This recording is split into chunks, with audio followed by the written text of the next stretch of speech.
My name is Gordana Olujic Dosic, and this is my letter to the Earth. Dear Earth, addressing you is a challenge. You are so big and beautiful, and I'm in awe. I'm just a speck in the universe, like a grain of sand on a sandy beach. I'm reluctant to do so, but I'll make an effort to rid myself of this feeling and tell you a little about myself. I'm a visual artist who works in the area of material-based multimedia art. What it means is that I view material as a source of inspiration, and it is an integral part of the artwork.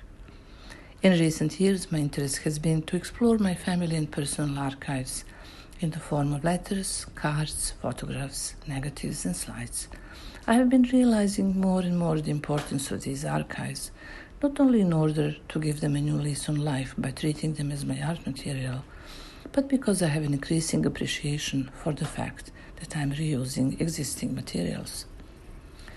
My awareness of the damage we human beings have been doing to you has been growing exponentially over the years. I also acknowledge that every human act counts, every action and every personal contribution, no matter how small. So far, I have been avoiding the topic for the most part, but I do it less and less now. My grandfather didn't have such dilemmas. While thinking how to address you and struggling to articulate my thoughts and feelings, I started thinking about him.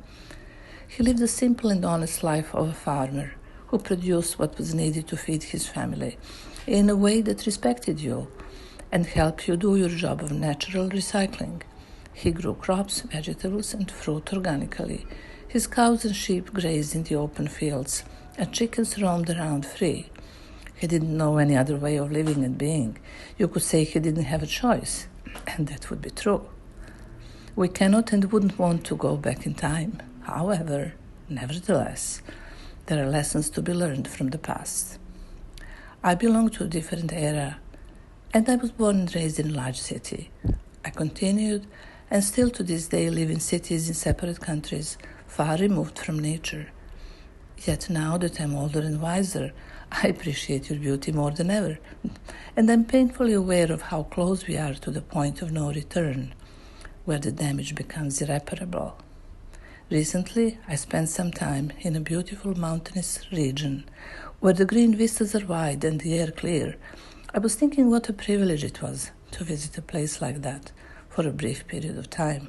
I shudder to think we as humans have created so much destruction that areas like that are in danger of disappearing.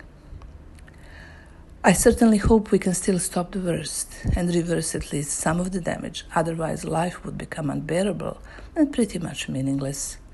We need to acknowledge that it is imperative to do so much more and not look the other way and expect something miraculous to happen while pursuing our unbridled consumer habits and lifestyles.